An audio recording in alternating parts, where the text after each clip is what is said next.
1942년에서 1943년 이 기간 동안에 동부전선, 서부전선 각 전선에서 의미 있는 전투들이 워낙 많아서 여기저기 좀 짚어드리고 오느라고 튀니지 전투 2탄을 이제야 시작하게 됐습니다. 기다리신 분들이 많겠지만 좀 더 전투 상황을 디테일하게 소개시켜드리고 싶은 이 존테일의 마음을 잘 이해해 주시고요. 튀니지 전투가 앞서서 말씀드렸어요. 연속된 전투 작전이라는 뜻의 캠페인이다, 전역이다 이렇게 말씀드렸죠. 오늘은 1943년 새로운 국면을 맞이한 튀니지로 가보는 겁니다. 지역적으로는 캐세린 협곡을 중심으로 해서 양측의 땅 따먹기 싸움 이런 것이 벌어지는데 튀니지 전투 파트 2라고 할 수 있을 것 같아요. 북아프리카 전선에서 전투 작전이 동부의 리비아, 이집트 쪽에서 시작됐다가 다시 서부의 모로코, 알제리로 확장이 되고 이제는 그 중간에 있는 튀니지가 전략적으로 굉장히 중요한 지역으로 갑툭튀해가지고 이제 연합군하고 주축군 둘 중에 튀니지를 누가 먹느냐에 따라서 전세가 확 뒤바뀔 예정입니다. 그런데 그 승부가 쉽게 갈리지가 않아요. 튀니지 전투는 show must go on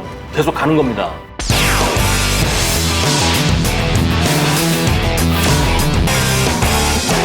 이 교전에서 가장 주된 요인 하나를 꼽으라고 하면 지형입니다. 이 지형을 극복하는 것이 양쪽의 과제였어요. 튀니지 중앙에 솟아있는 산맥이 있는데 여기 척추를 따라서 쏙 들어간 것처럼 보이는 여기를 따라서 남서쪽으로 더 가보면 움푹 들어간 곳이 있죠. 이곳이 바로 오늘 소개할 캐세린 협곡입니다. 여기서 전투를 벌인다? 굉장히 어려울 것이라는 것이 보이죠? 왜 하필 여기에 들어가서 싸웠을까? 우리는 좀 그게 궁금하죠? 상황을 봅시다. 앞선 1942년의 튀니지 전투는 추축군이 굉장히 우세한 가운데 일단락이 됐죠. 그런데 추축군이나 연합군 그 어느 쪽도 괴멸적인 피해는 입진 않았어요. 판정이 안 났다 이거죠. 튀니지 밖으로 누군가가 완전히 격퇴되지는 않았단 말이에요. 전투가 계속되고 있는 와중인 겁니다. 이렇게 가다가 해가 바뀌고 1943년 1월이 됐을 때 누가 오냐면 한스 위르겐 폰 아르님 장군, 이 사람이 제5기갑군을 이끌고 페이드라는 곳에서 캐세린 쪽으로 이어주는 기동로를 따라서 이동을 해요. 이 사람 이름 잘 기억해보세요.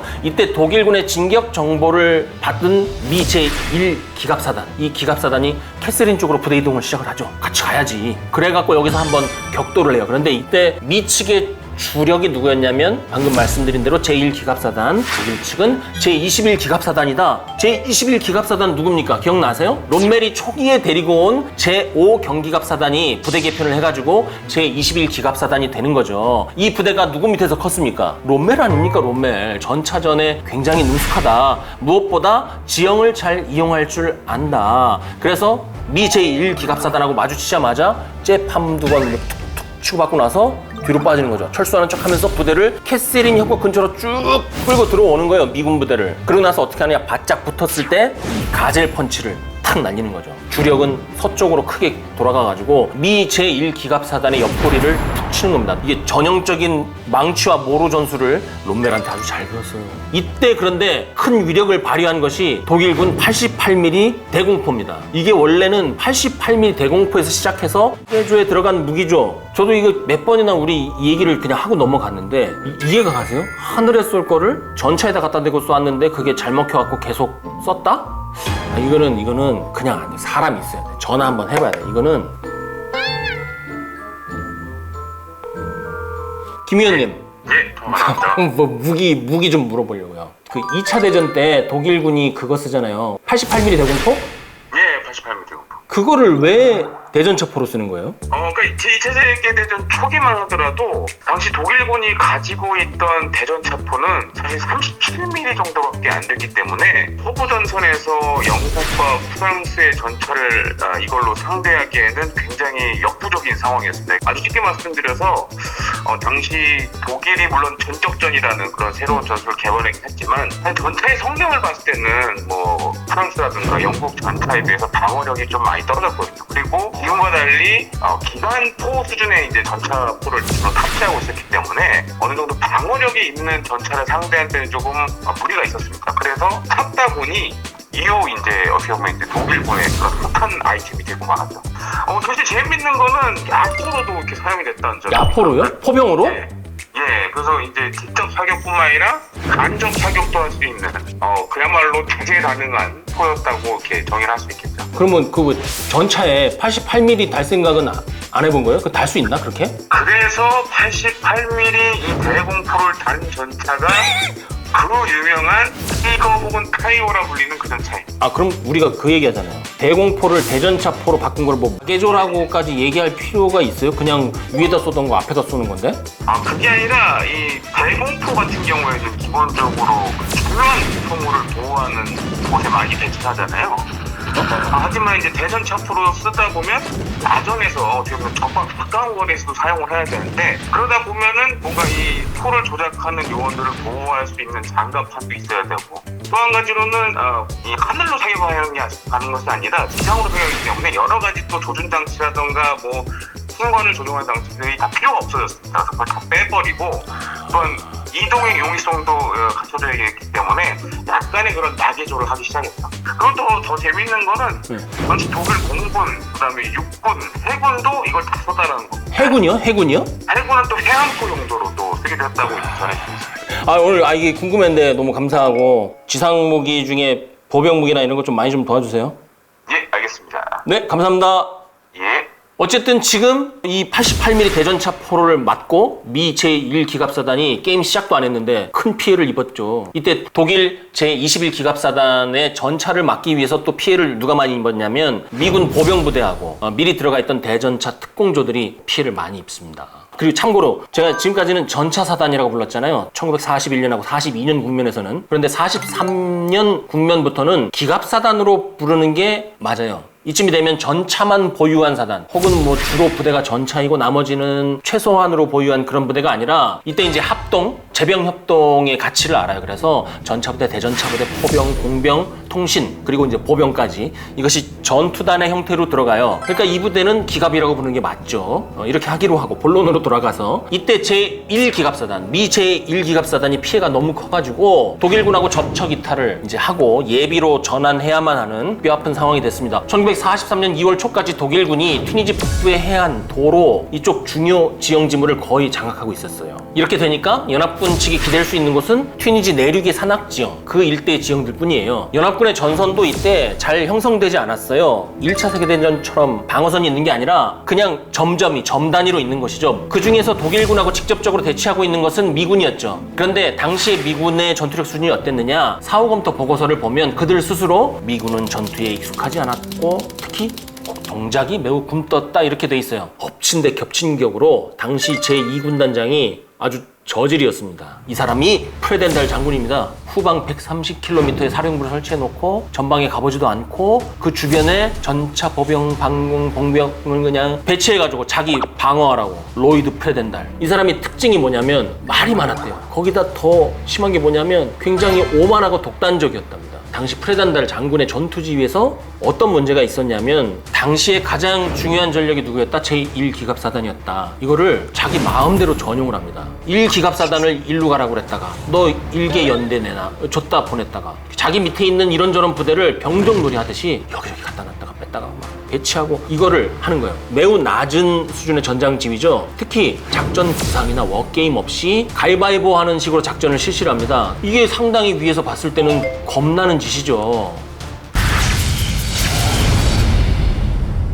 추측군 좀 볼까요? 아까 독일 제5기갑군 아르님 장군이 지금 들어왔다고 그랬잖아요. 여기에 1943년이 됐을 때 달라지죠. 뭐가 달라지냐면 임마 지금 롬멜 와 임마 사막의 여우 롬멜이 여기서 좀 헷갈릴 수 있어요. 롬멜 군단이 어디 있었어요? 동부전선인 리비아에서 지금 이집트에 있는 영국군하고 싸우고 있었잖아요. 그런데 갑자기 롬멜이 와. 우리가 지금 중간에 1942년 엘 알라메인 전투 이거를 지금 나중에 흥미롭게 소개시켜드리려고 뺐기 때문에 좀 헷갈릴 수 있어요. 거기에 있다가 지금 1942년에 이 영국 제8군이 미국의 물량 지원을 받아서 본격적으로 공세를 개시를 했고 롬멜 군단이 계속 밀리다가 결국은 리비아까지 잃고 튀니지로 퇴각한 상황인 거예요. 중간에 뭐가 하나가 크게 지금 생략돼 있는 겁니다. 동쪽으로는 롬멜 군단이 튀니지 내로 지금 들어왔어요. 그래서 마레트 라인이라는 곳 근처에서 지금 뭐 하고 있느냐면 최소의 병력만 동쪽에 배치해가지고 영국 제8군이 못 들어오도록 지금 막고 있고 나머지 주력 이거를 독일 제5기갑군하고 합동으로 해서 서쪽에 있는 영미연합군을 공격해서 튀니지 밖으로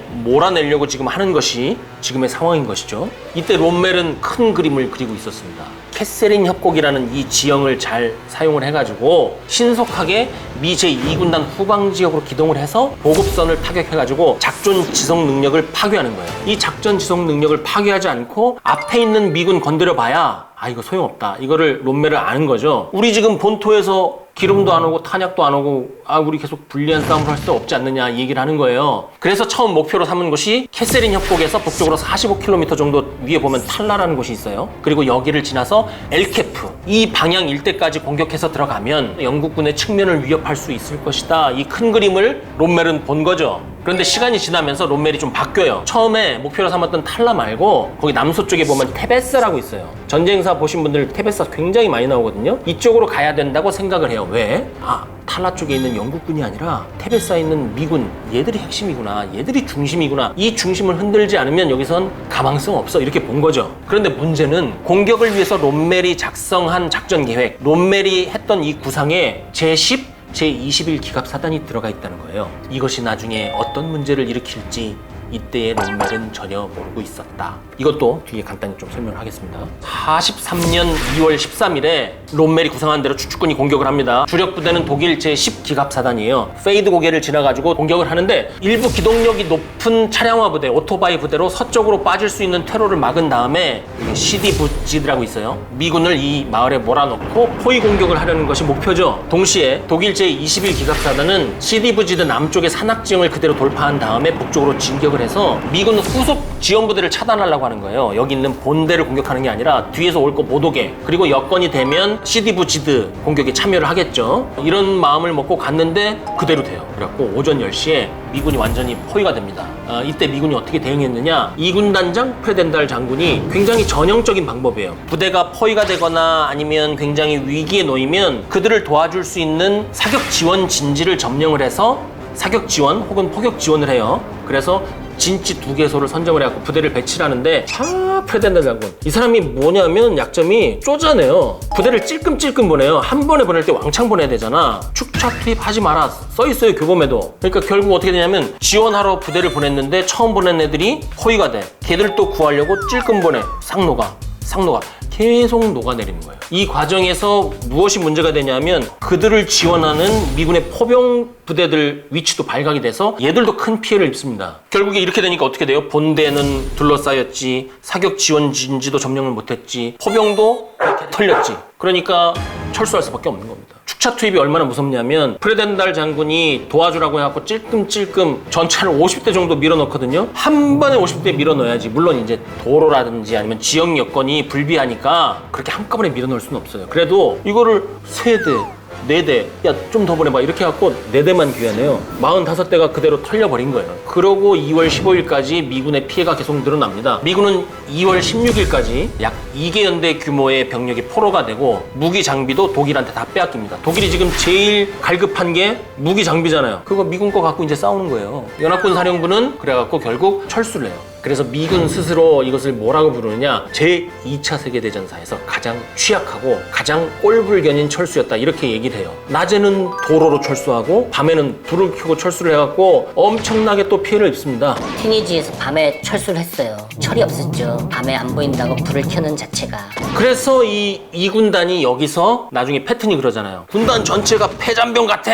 여기서 폐잔병이 되는 거예요. 이 철수로의 중간에 있는 게 바로 캐세린 협곡입니다. 미군이 그렇다고 완전 바보는 아니잖아요. 교통 요충이자 작전적으로 중요한 목, 여기 보급기지도 있고 이대로 그냥 철수해버리면 독일군이 여기를 점령을 하고 캐세린 협곡과 주변을 자기 것으로 가져가면 고지 언덕 이런 데 다 가져가면 어떻게 되냐면 튀니지를 지나서 알제리까지 그냥 순식간에 진격해버릴 수 있는 거예요. 아무리 상황이 불리해도 여기서는 한번 막아줘야 되는 거야. 근데 뭘 먼저 극복해야 되냐면 미군이 지금 공황 상태잖아요. 패주했다고 돼 있어. 패주. 그리고 프레덴달이 예하부대 장악도 제대로 안 되고 지금 이 상황은 굉장히 큰 위기죠. 튀니지 한 방에 날아가 버릴 수 있는 상황이에요. 그런데 하늘은 공평하다고 해야 되나? 참 다행이죠. 이거랑 거의 비슷한 문제가 추축군 내에도 발생해서 곰고 곰다가 지금 터집니다. 아까 말씀드린 아르님하고 롬멜이 굉장한 갈등을 하고 있었어요.